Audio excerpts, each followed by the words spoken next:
રાજકોટના વેપારીએ ભાજપ નેતા અલ્પેશ ઢોલરિયા સહિત 5 લોકો સાથે 4,28,64,000ની છેતરપિંડીની ફરિયાદ દાખલ કરી છે, જેમાં મહેશ શિરપરા નામના વેપારીએ પોલીસ કમિશનરને લેખિતમાં અરજી કરીને કહ્યું કે મુંબઈના રહેવાસી હરિભગત મારા રિલેશનમાં હતા. તેમણે માર્ચ મહિનામાં અમારી પાસે ફોરેનમાં રોકાણ કરવાની વાત કરી હતી. જે સમયે પેમેન્ટ આપ્યું ત્યારે પણ દર્પણ બારસિયા કોન્ટેક્ટમાં રાખવામાં આવ્યા હતા. હવે અમારા રૂપિયા પરત આપવા પર તે ખોટી વાતો લંબાવે છે.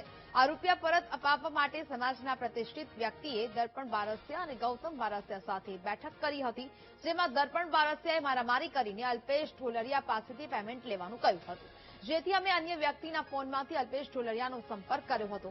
આ સમયે અલ્પેશ ઢોલરિયાએ કહ્યું હતું કે અમારે વેપારી પાસેથી રૂપિયા લેવાના છે, જેથી સમાજના પ્રતિષ્ઠિત વ્યક્તિએ અલ્પેશ ઢોલરિયા સાથે બેઠક કરી હતી. જોકે આ મુદ્દે ઢોલરિયાએ કહ્યું કે તેઓ કંઈ જાણતા નથી, તેમને ફસાવવામાં આવી રહ્યા હતા.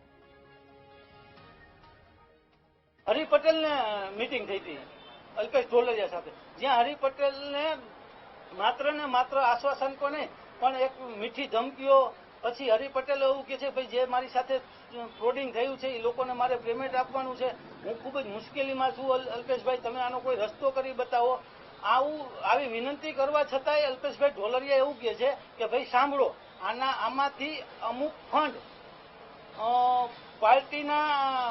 આમાંથી અમુક રકમ પાર્ટીના ફંડ તરીકે પણ ગયેલી છે, એમાં અલ્પેશ ગયેલી છે અને ત્યાં ધવલ દવેનું પણ નામ એને લીધેલું છે કે ભાઈ ધવલ દવે આમાંથી તમને પૂરી રકમ મળવા પાત્ર નથી, માટે જો તમારે સેટિંગ કરવું હોય તો હું તમને અમુક રકમમાં સેટિંગ કરાવી આપું છું, બાકી જે પાર્ટી છે એ આ લોકોનું કાંઈ કરી નથી લેવાની. આ બહુ ઉચ્ચકીય રાજકીય લાગવાગ ધરાવે છે કે આની અંદર જો મારો 1% પોઈન્ટમાં રોલ આવે ને, 1 પોઈન્ટમાં મારો રોલ આવે ને તો હું પાર્ટીના હોદ્દેદાર તરીકે નહીં પણ હું જિલ્લામાં ક્યારેય પ્રવેશ નહીં કરું.